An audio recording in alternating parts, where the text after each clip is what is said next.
என் வாழ்க்கையில ரெண்டே பொண்ணுங்க தான். ஒன்னு அம்மாவா நீ, இன்னொன்னு என் உசுறு குசுறான என் மக திவ்யா.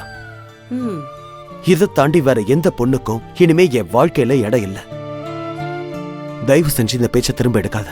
டேய், உனக்கு வேணா பொண்டாட்டி தேவையில்லாம இருக்கலாம்டா, ஆனா உன் மகளுக்கு ஒரு அம்மா வேணும். அத நீ புரிஞ்சுக்கடா. அவ உங்ககிட்ட வந்து எனக்கு அம்மா வேணும்னு கேட்டாளா? அவளுக்கு அம்மா அப்பா எல்லாமே நான் தான். என்னை விட என் பொண்ணை யாராலையும் நல்லா பாத்துக்க முடியாது.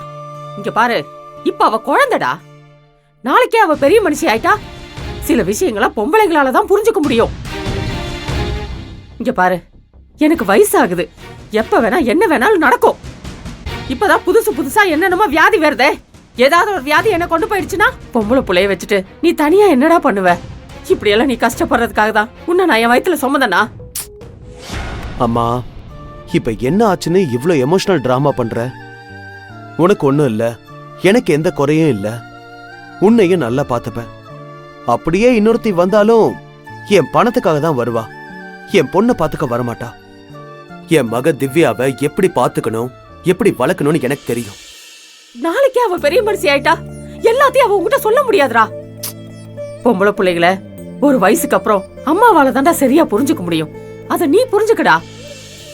அவ கை குழந்தைய இருக்கிறப்பவே, பசிக்கு பாலை கேட்டு அழறப்பவே அவளை அழவிடாம தாயா இருந்து பாத்துக்கிட்டேன்.